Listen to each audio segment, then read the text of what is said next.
a unique group that they will rise from their graves and they will fly into Jannah paradise, and the angels will be amazed and shocked. Direct entry, and they will ask these people, and they will not be worried or have any issues. Then they will plead, and please tell us, our friends, our ummatis, our people, that what was your amal, what was your practice?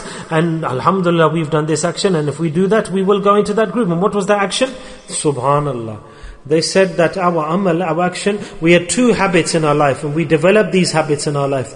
Allah's Nabi sallallahu alaihi wasallam via his sunnah.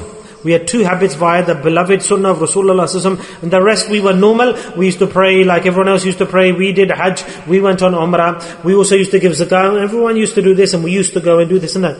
But 2 habits we had developed according to the hadith and the sunnah of Rasulullah sallallahu alaihi wasallam. We developed these 2 habits, and the angel will say, what were the habits that you developed and you did? And they'll say that due to the sunnah you got this rank and status and level. And they'll say, first habit number 1 of ours was that we were insan. All of us are human beings, and no one can say apart from the prophets that we cannot sin or make a mistake. We were all human beings, and we knew that we could commit sins, and we sinned. But what used to happen is that when we made a mistake, we committed the mistakes and the errors, and the person says, oh, he's done a sin, or this person's done a sin. This is one method. One is the sin in isolation. So one is sin in public when you see other people sinning. One is sin in isolation, and shaitan makes a person brave. And the person who sins in isolation, seclusion on his own, it's a bad shame. And a lot of things, and today is very common, the sin in isolation. In the night, the darkness comes, and a person starts, the men and the women, they go towards the sins. They travel towards the sins. In isolation, you will have understood what I'm saying. In the night when nobody was watching or looking. We were insan as well. They said, so when we used to do sin in isolation, we used to be in isolation and on our own, then we used to do one thing. What? That we were extremely ashamed at that time. We used to be ashamed. And so much shame used to come to us, and we used to feel the awareness that we made a mistake. I made a mistake. I used to be so ashamed that why did I commit this error and this sin? And then that so much shame used to come, so much remorse and regret, that we would never mention that sin to anyone else, and we made this a habit. And we never said to anyone we did. So this was one of our deeds. Habit number 1, that when we committed errors, and children, and I had to pay the bills, and I had to pay the water bill, and I had to bring the food home on the table, we had to do everything. And Allah Ta'ala gave the means for us to earn.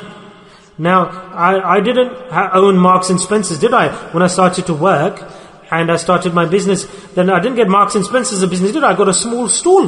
But this was the hukam, the order of Allah subhanahu wa ta'ala, that earn with the hands, pay your way, earn your keep, rizq with your hands. Beware that you do something else to make your ends meet your ends. So what? And I didn't say, oh, I'm going to go to the jungle and I'll ask people. And a beautiful answer, this is our habit. These people, they'll say that our habit was that all our needs Allah Ta'ala would fulfill, and wherever Allah Ta'ala destined our wealth.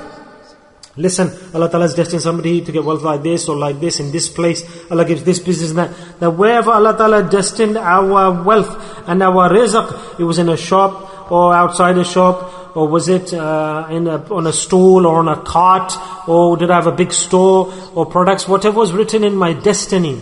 However much was written in my destiny, then that wealth that Allah Ta'ala destined for me, I was happy and satisfied that Allah is happy on this for me. Aha, mashallah.